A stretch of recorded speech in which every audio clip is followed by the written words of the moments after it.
தந்தையே, உம் பெயரை மாட்சிப்படுத்தும் என்றார். அப்போது வானிலிருந்து ஒரு குரல், மாட்சிப்படுத்தினேன், மீண்டும் மாட்சிப்படுத்துவேன் என்று ஒலித்தது.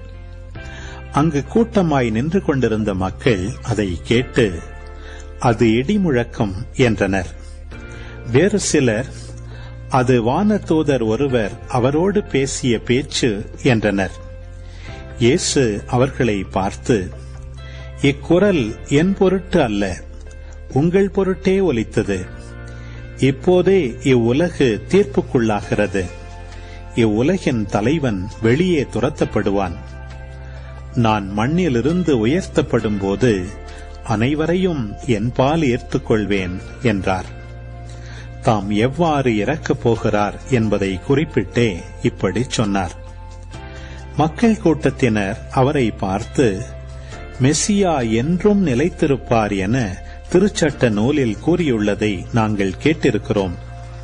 அப்படி இருக்க மானிட மகன் உயர்த்தப்பட வேண்டும் என நீர் எப்படி சொல்லலாம்? யார் இந்த மானிட மகன் என்று கேட்டனர்.